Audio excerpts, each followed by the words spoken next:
Yes, there we are. Thank you, everyone, for joining us on this lovely Thursday in the end of July. Summer has officially started, so very pleased with everyone that made some time free to join us here today. Warm welcome for everyone that's new to this webinar series, and a welcome back to anyone that's been here before. Just a quick check-in from my end. If you can hear and see us, please let me know in the chat. Just say hello and whatever. All right. Thank you, Kim. Perfect. Yes, seems like we're good to go. So welcome again.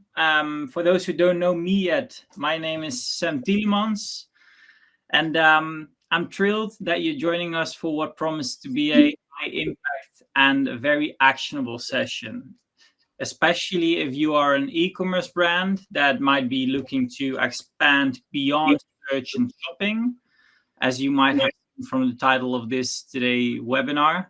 So we're going to dive into how to make demand actually work for you, even if you might be short on time, budget, or creative firepower for content creations and whatever.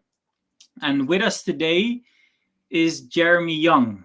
He is the managing director at Young and Digital, and that's an agency that's helping e-commerce brands crack the code on full funnel growth through a refreshing, practical media buying framework. Jeremy will walk us through how to get started with demand gen using the content that you already have, and how to structure your campaigns across shorts and in stream, and also how to track what is actually working through post-purchase feedback loops. Before we dive in, just a quick few notes here, and that is that in this webinar series, we always like to make some time to answer your questions. So it would be great if you can think of some questions, or if you have some questions, that you can put them in the chat along the talk of Jeremy, so that he can just continue whatever he's presenting to you. And in the end, we can walk through all of those questions and have an actual conversation. So please feel free to drop them in the chat, and we'll definitely cover those by the end. And then also the session will be recorded. So that means that if one of your colleagues or you yourself have to go, you can't join, we will still send the full recording with all the attendees after the webinar. So also don't be worried too much if you miss a detail from whatever Jeremy's going to share with you guys. So now, Jeremy, welcome. To kick us off, can you please tell us a bit about yourself and how you ended up building this plug and play demand gen framework? Yeah, Sam, thank you very much for the beaming introduction. I mean, I'm blushing a little bit. Thank you very much. So yeah, I've been doing Google Ads for donkey's years, really, for 14 years now. So a very long time. And sort of something that we have noticed whilst, well, I've been running the company for 5 years now. Actually, it's been 5 years, 2 days ago. Is that very often with search and shopping, you very quickly reach a ceiling, right? If you do your job well, of course, right? So, of course, you can always expand in many other areas. I don't know, go international, add new product lines, do lots of other stuff. But one of the lowest hanging fruits many people are not really using is Google's not only a pull marketing channel, but also a push marketing channel. And funny enough, a lot of brands are sitting on years and years and years of content, and I've done nothing more with it than letting it burn out on Meta ads or TikTok or whatever they're using. So we are massively in favor of repurposing that content as best as possible. And many people don't really know how to do it, or a bit scared to use demand gen, or they don't see good results because they don't know how to measure it properly or what good results look like. So I thought I'd share our experience. Amazing. Yeah. And thank you for that, because some people might be wondering, why is Producthero hosting a webinar that's related to demand gen and not shopping ads? Well, for the obvious reasons which Jeremy just already shared with you. we also see that obviously the marketing journeys become more and more fragmented. Customers are influenced elsewhere, not just in Google. And it's great to make sure that the advertisers that are using Producthero also explore options to be present where your audience is actually influenced. And of course, a good product feed is very much part of the equation. So which you will see further down the line. Yeah, exactly. Thank you for that. Okay, so yeah, let's just dive in then, and let's see how we could work with demand gen in the right way. Super, let's do it. So you've taken basically that away from me. That's exactly what today is about. And of course, we've introduced myself already. So I've been doing this for quite a long time. And like I said, about 5 years ago, I started the agency. We work exclusively with e-commerce brands, with about 3 dozen at the moment. And we help them scale not only their shopping efforts, their search efforts, but now very much in the last half year been very bullish on pushing demand generation as well, to use Google Ads as a full funnel channel.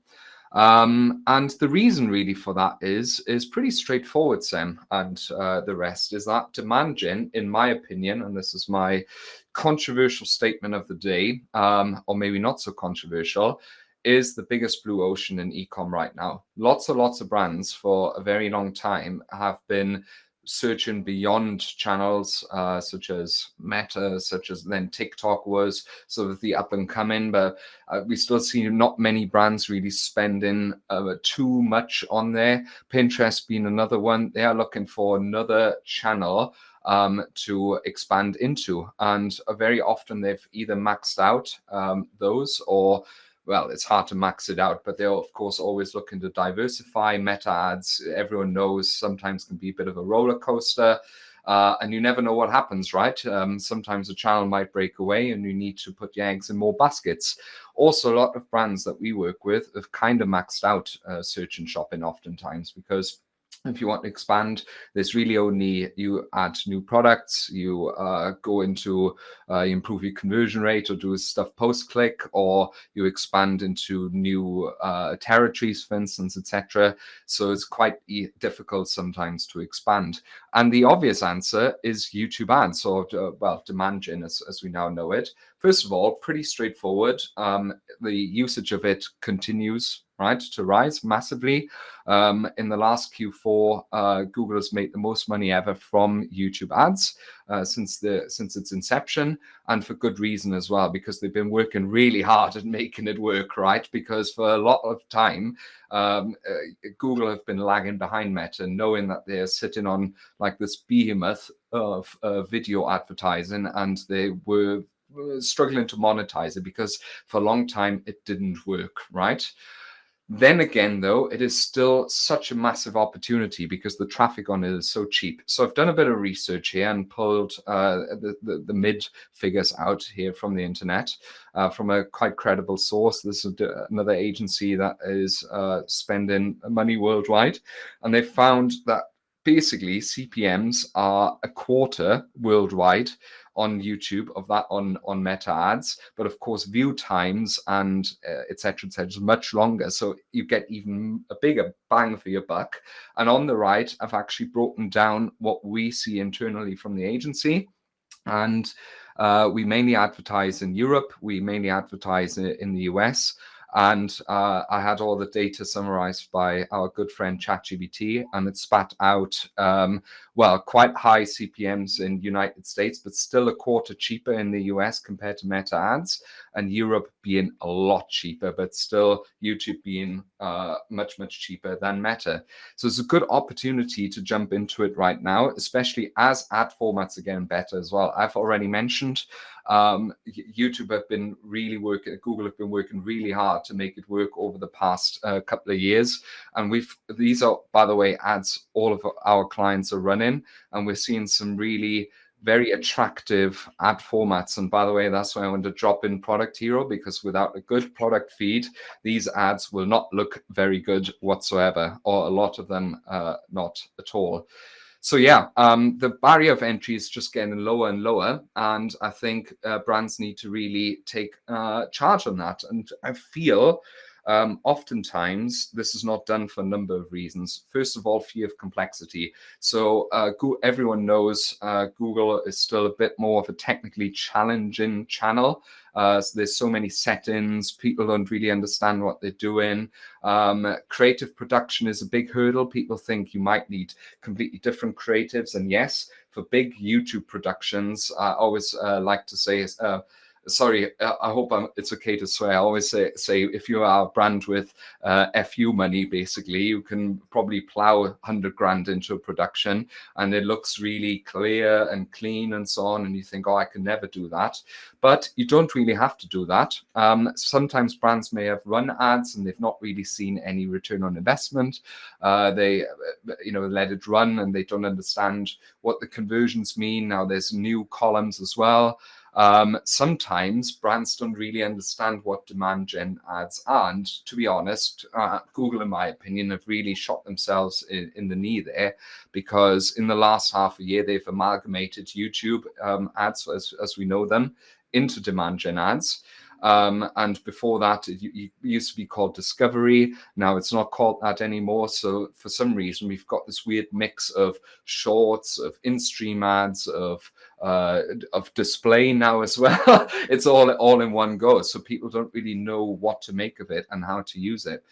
So which is why I want to put this webinar together, because in my opinion, yeah. Sorry to interrupt, because looking at the last slide, I also see that for some advertisers, there's another thing that's in their way.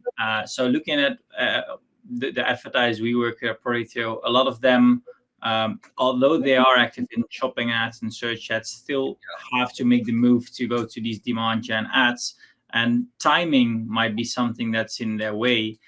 Could you maybe elaborate a bit more why now we're looking at a great time actually to start working on those demand gen ads? Okay, so I think there's a good Chinese proverb, which I very often tell my staff as well.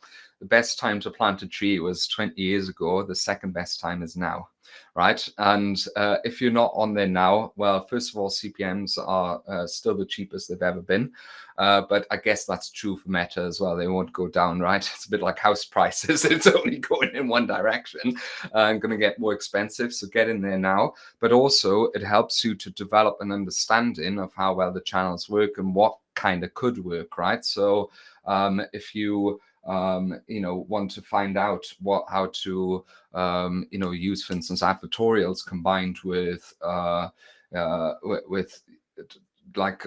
Google Discover placements, etc. Right? So now is the time to test and to really play around. And I think it's just a golden opportunity just yet, before in 1 to 2 years time, every brand is going to be on it. Right? So I think you've got to want to make the most of it now whilst you can.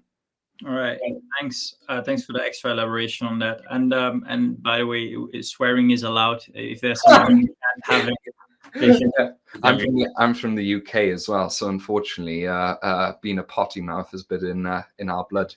But yeah, that's why I popped this together, really to give people a bit of an easy framework. And what this will comprise is what you will see here. So I'm going to tell you first how to set it up, right? Sort of what the common settings are that we have found have worked really well for us.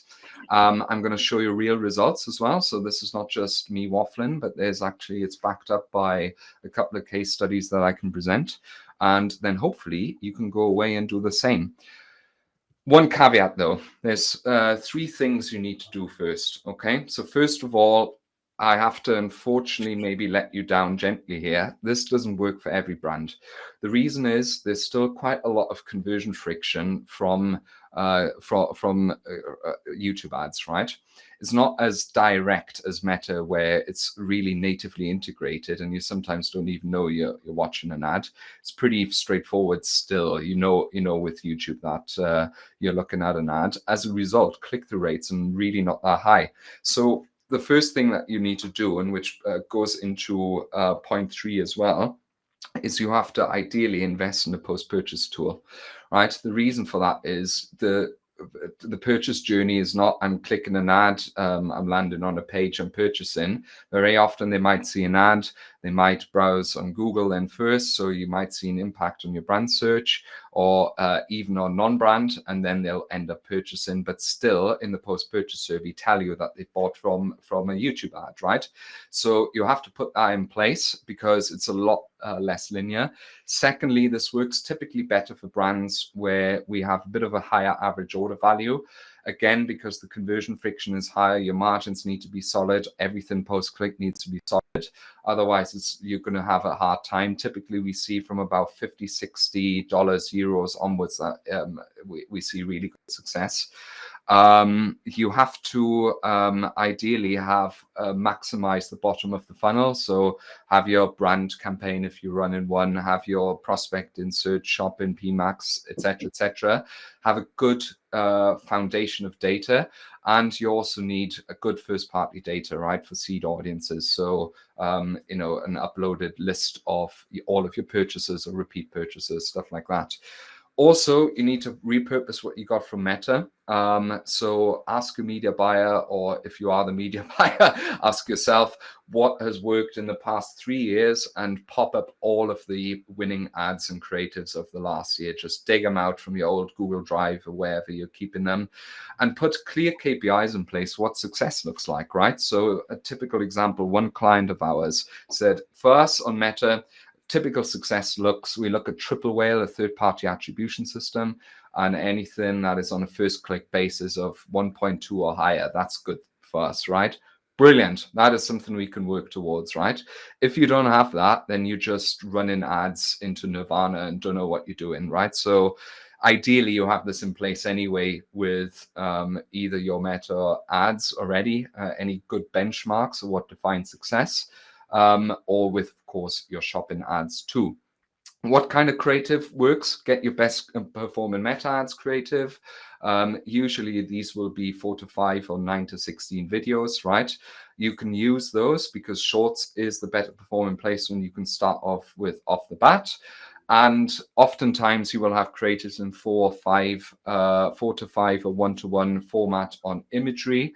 You will want to get your graphic designer to take those and duplicate them and make versions of that in 1.91-to-1 format. That is basically 16:9, the way you see me right now or see the screen, which is Google's sort of landscape format.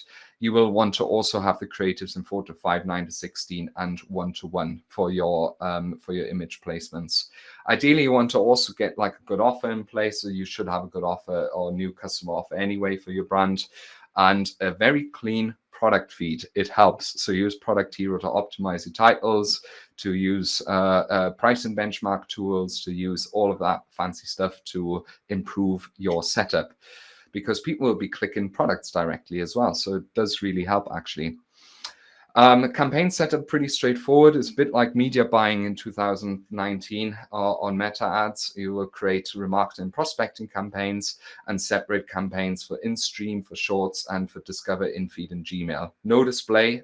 Don't use display. The placements are terrible. It's never worked. Google just wants to make us to use it, basically, to make more money and to sell placements which are not really very valuable. And you want first-party data as seed audiences. I recommend a list of all of your existing purchases and upload them into your Google Ads account. That's good practice anyway. You should have that anyway. So that's usually something that's already exists in most accounts. Also, post-purchase survey, already said, you want to put that in place. You want to potentially contact your Google rep if you can also use some of your, or even test like a brand lift study if you want, right? If that is something you want to aspire to, or do something with your demand gen campaigns. Most importantly, though, we do need a third-party tracking tool as well, because at this point, the buying journey becomes quite complex, and Google's own attribution is a little bit gash, to be honest, especially at the top funnel, at the bottom funnel as well. But specifically when you start mixing several channels, you got TikTok, you got Meta, you got affiliate marketing, you've got SEO, you've got all this. You have to kind of get a good idea of how all of it is working together. We work with lots of them: Tracify, Triple Whale, Hyros. There's no preference, so I'm not advertising for anyone here, but it does help. And Jeremy, if you're working for a brand that is already doing well with Producthero shopping ads, preferably Performance Max to its fullest, Yep. But they might not be active on Meta yet, how would you then repurpose your shopping ad content, like product images or title optimized assets, into demand gen creatives that would still convert? Yeah, okay. So that's a very good question. So something that you can pretty much start with is remarketing at any given point, right? So demand gen remarketing is our campaign times, which are working pretty well for us on many levels. It depends a little bit on what kind of brand you are, though, as well, right? Sometimes maybe demand gen is just either not the right channel, right? Because many businesses are, especially if they're search first, maybe not best poised for that.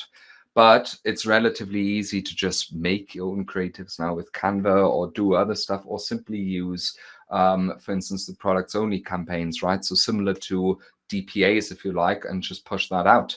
Little example, which we're using with one of our brands, which we have used during sales specifically. So think Black Friday, think Christmas. They sell like prints, so canvas prints and so on, right? So the product is the creative, right? So you don't really need anything. It's more or less like a dynamic product ad, and you can just push that out and make that work. Another example, during Mother's Day and Father's Day, we used that with one of our brands, the print on demand brand, right? So search first. And we didn't need creatives or had to whip up anything complicated. We just uploaded labels to the best performers, and or to the products that were good for gifting during Mother's Day, and chucked out one of those products only ads, and it's done really well.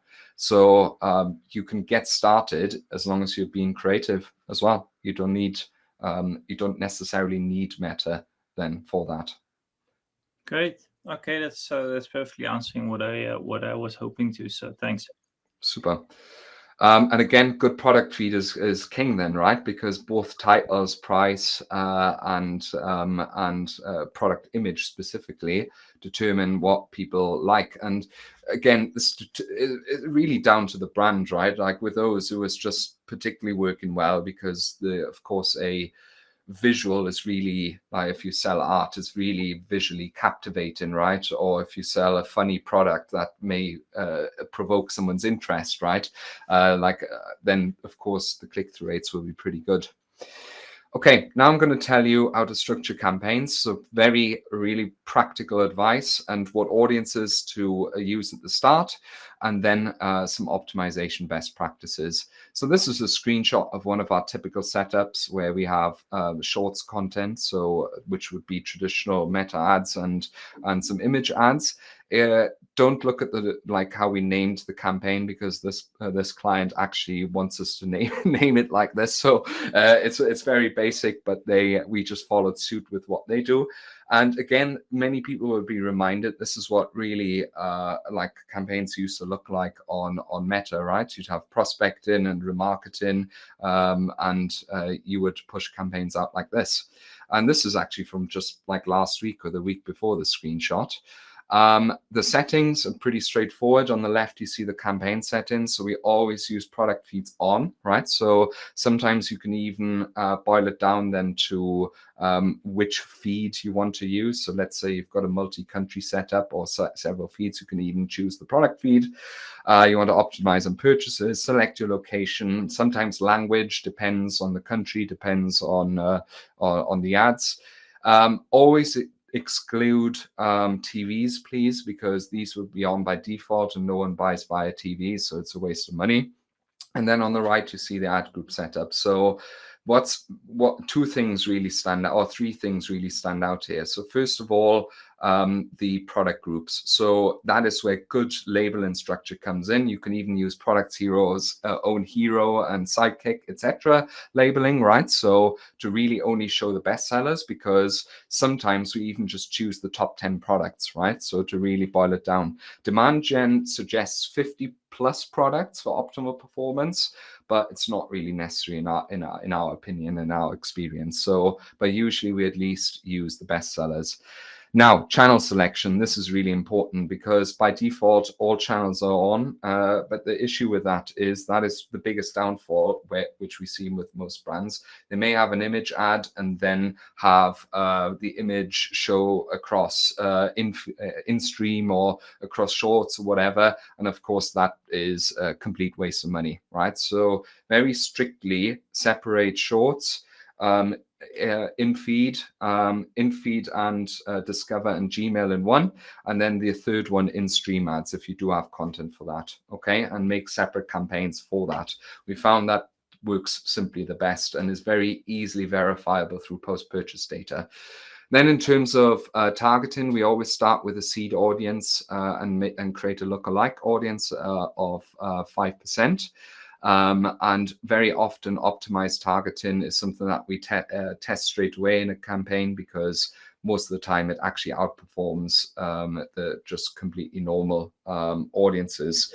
Very important to use exclusions. Like a lot of people, especially optimized targeting on, will not use exclusions. And of course, Google will always go for the lowest hanging fruits, which are remarketing audiences. And a lot of people make this mistake. So don't make this mistake and be clean in your separation. Typical ad, we don't overload with copy, but that's what I mean with a good product feed. Like if your products are visually appealing, then people will start clicking them here.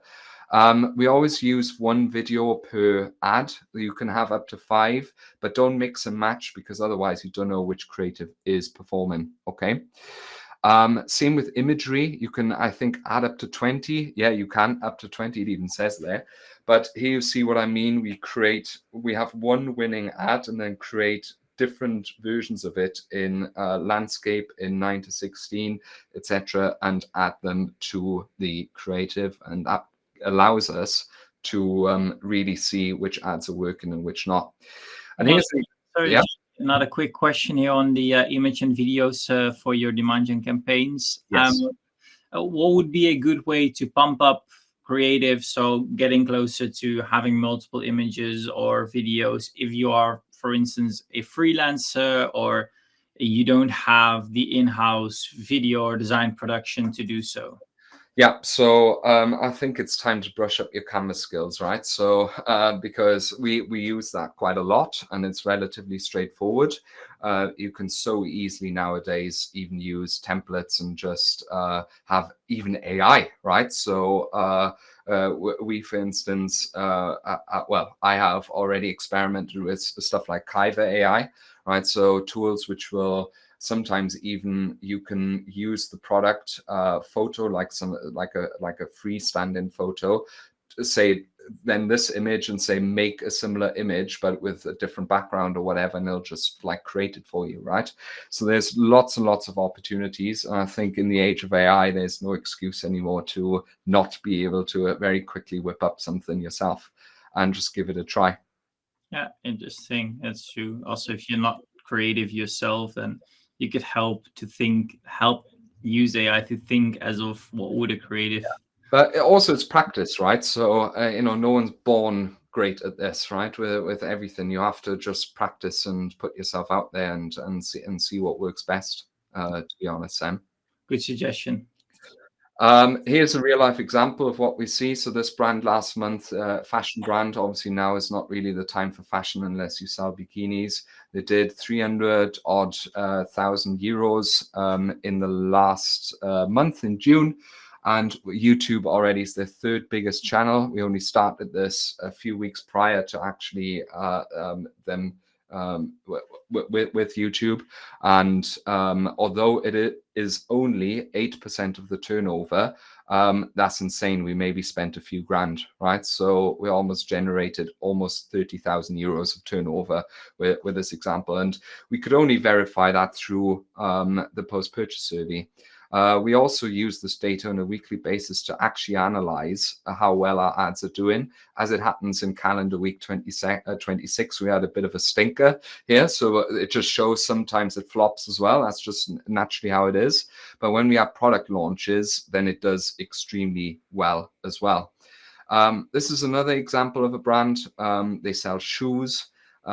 There we have spent 10,000 euros last month on demand gen, just recycling stuff from Meta ads. Why you see 2 on the left is because they still have old video for action campaigns as well running, which we haven't turned off. But they've done over 500,000, and there we use Hyros, right? Like to verify what's going on. And I know it's a bit hard to see maybe for some people, but basically the demand gen campaign is the 3rd strongest profit generating campaign with these guys. And you may have seen actually an ad from them before as well in the examples that I've previously put in. Well, yeah. Thanks for sharing some of those results of your campaigns. And if somebody is actually going to do what we're hoping, and that is starting with demand gen after this webinar, what kind of time frame should they then realistically take when testing demand gen for the first time? Yeah, okay. So at the beginning, you'll have a lot of creatives, right? So very often in creative testing periods, you won't be as profitable. That's just the reality of the situation, because you have to identify winning creatives, even within a pool of winning creatives, right? It just takes a little bit of time. It's a bit of a how long's a piece of string question as well, right? Which we say in English. How much money are you going to put in? Are you going to fail fast and learn fast, right? I would typically say, though, it takes a good few weeks to start ramping up the spend, especially if you follow these optimization best practices, because what a lot of people do is they leave it too late to optimize. One of the things, for instance, is high CPCs, right? Something that a lot of people are doing wrong, because I can tell you, if a creative instantly off the bat has CPCs of like $2, $2.30 or something like that, it's never going to scale, right? You need crazy conversion rates. Even if it generates a sale early on, you will never be able to scale this creative or do anything with it, right? So you have to kill it early. You also have to quickly iterate, right? If you have a good landing page or any offers, right? And see if anything works. Many of our clients, for instance, have new customer offer pages or bundle pages or similar with that. That just helps you generate quicker results, and then helps you to generate learnings faster, right?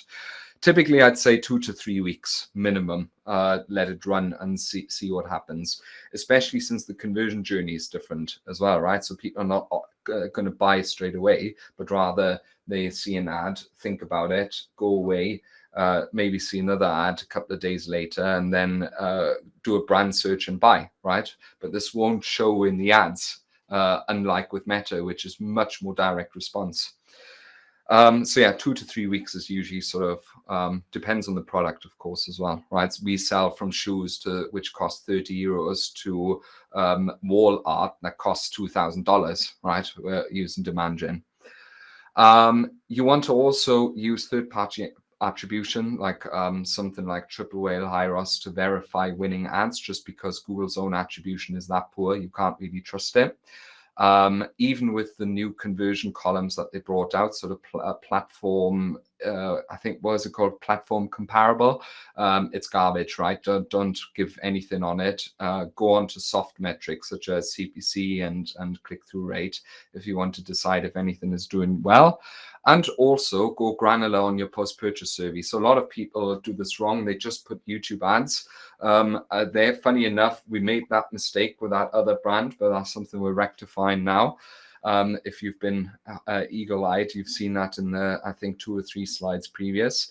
But you can be as specific as putting down, YouTube ad, YouTube short, Google News or Discover, as it's called, Gmail as specific placements, because even if you think people are maybe too confused or will be too silly to answer those, it gives you a really good ballpark figure how well your ads are doing in total, your entire demand gen efforts, or even specific by channel, right?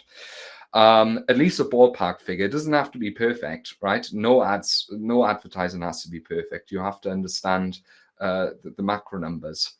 And you also want to then, if you have any winners, iterate winning creatives into in-stream, because you were saying before, Sam, many brands might not know how do I, I'm going to make like a big in-stream creative. I don't have the capacity.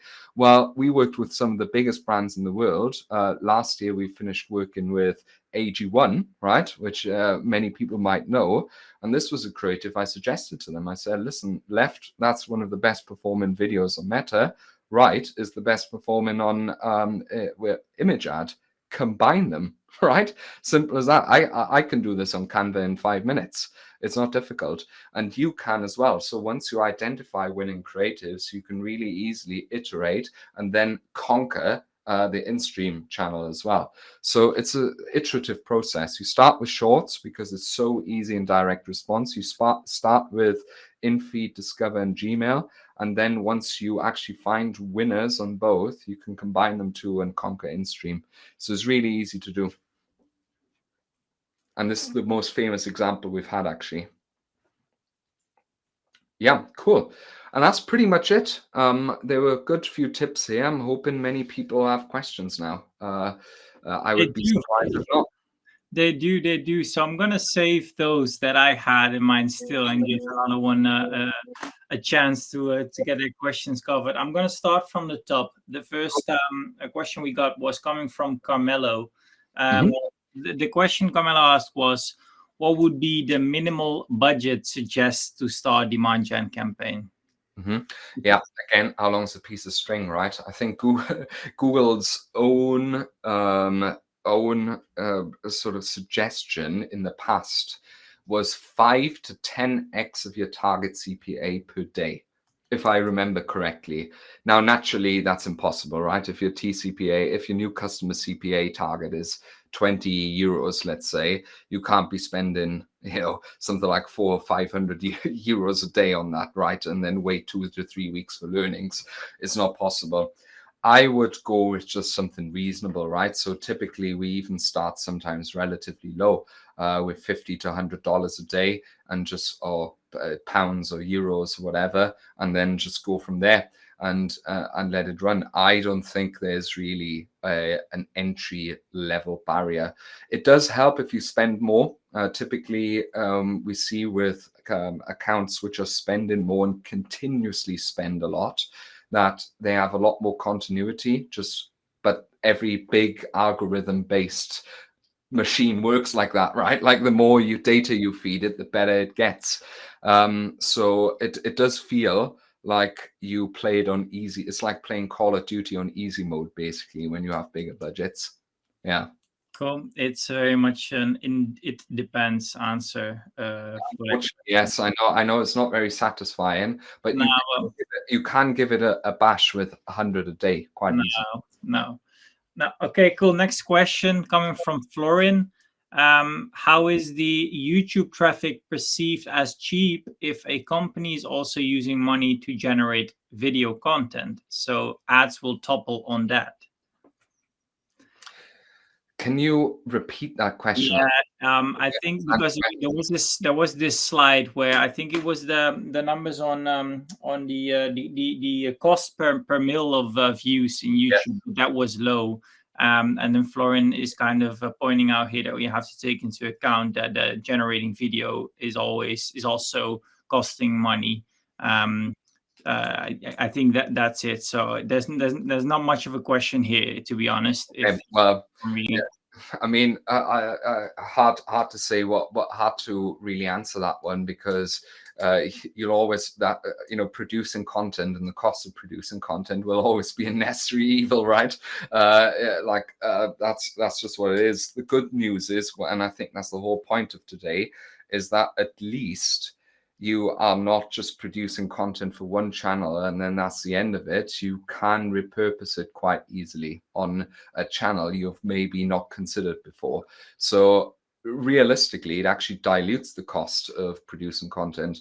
And maybe if I want to throw in one more thing, I find my personal opinion of having worked in ecom now, ecom specifically for 10 years plus, is people are not spending enough money on good content creation. Too many brands would rather spend 10 grand on ads and then maybe 2 grand on content instead of spending maybe only 7 or 5K on ads, but 7K in content, right? Yeah. The quality of the content and your ads is king. And for some reason, that's the area most people want to save on, although you can then 2x your results basically with better ads.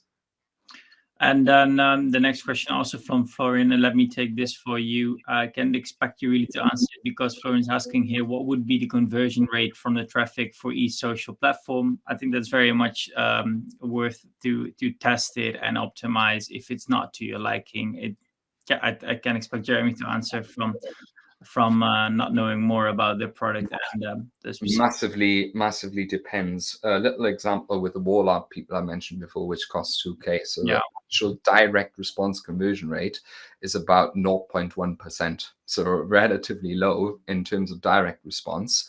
But overall, their ROAS is about 3.5 on YouTube. And we're only 24 days in. So we started with these guys 3 weeks ago, right?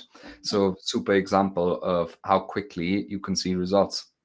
Thanks. Which also covers the question you had before, Sam. Yeah.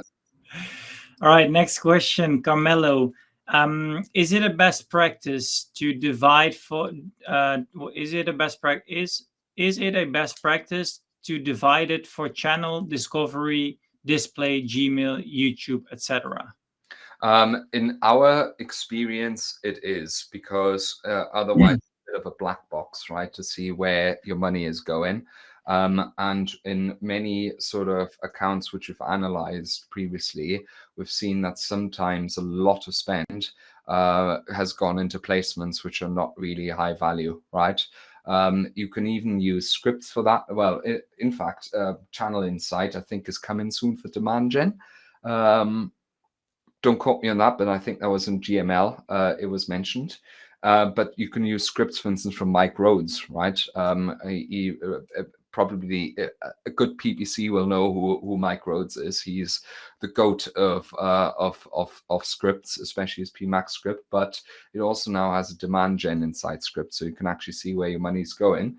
And unfortunately, as we know, Google don't always put the money into the channels that work the best, but very often into their own pockets. So, so to control creative and to control budgets is very much part of this equation. And I would highly recommend you do that until Google has a better solution.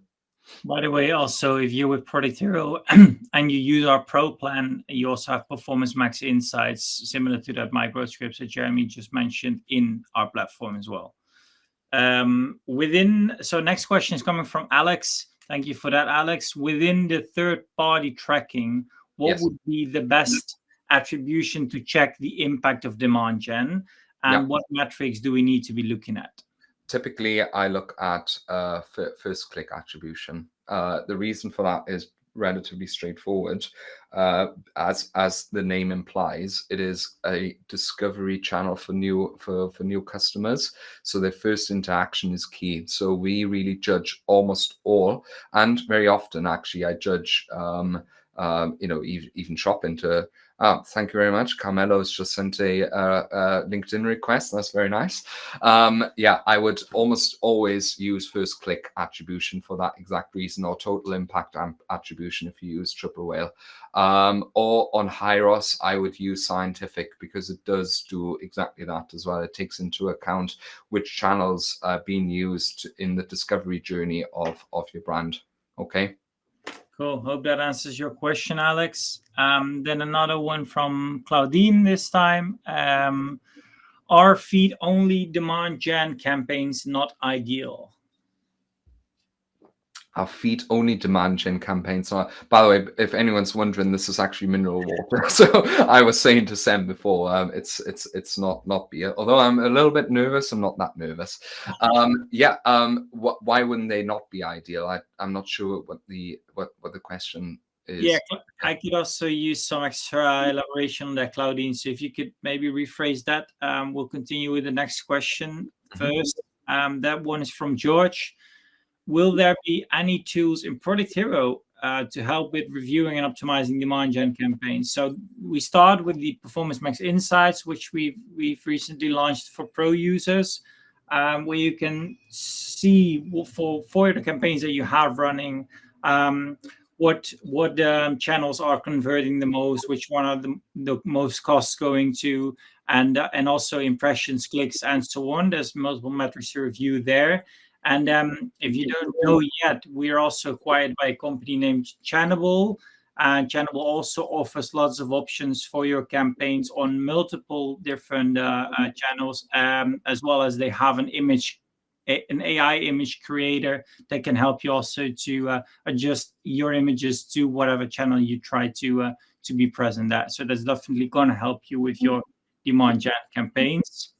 Also, there's a crossover, right? So besides the 9 to 16, the other 3 image formats are the exact same on Performance Max, right? So at least you can create 3 out of the 4 image sizes. So yeah. And then we have a sort of a follow-up question from the first question that we did, where you said something about the success of demand gen, and Tobias here is asking if demand gen is not recommended for e-com stores with an average order value of 20 to 25 euros. Yeah, okay. Yeah, so it's just something that we have observed over time, that it gets easier the higher the AOV, and obviously the margins are, as with everything in e-com, right? But given that it's still a channel with higher conversion friction, it gets harder and harder the smaller order size your orders are. That being said, it, as always, it depends.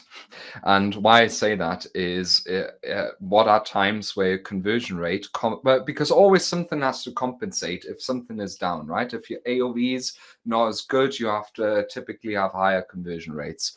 If your conversion rate is really low, you typically have to have better margins, and it's all a numbers game, right? So if your AOV is a bit lower, your conversion rate needs to compensate. And what are times where conversion rate is super high? During sales, right? So it's a fabulous addition if you're running a sale and you can for which you usually typically would make creatives, right? You can easily straight away repurpose them. You won't know what winners are, but if you create 50 plus creatives for a sale, you're mad anyway. So typically you will know already what has worked on previous sales, for instance, and make creatives based on that, and just use that. So use it during sales, Black Friday, Christmas, Mother's Day, Father's Day, summer sale, your dog's birthday, I don't know, whatever is the occasion you run a sale for. Cool. We are running a bit over time, so if it's okay with you, Jeremy, I'm gonna pick 2 more questions and then leave it at that. And then obviously everyone can still reach out to hello@producthero.com for more questions. I'll make sure to get those over to Jeremy. So okay, next one is from Jordi. Hi Jordi. You had 2 questions basically. Can you add negative placement lists if you exclude display? If you have an account up and running, those lists are quite populated already. And he's also asking if it is even worth starting with demand gen if you don't use PPS.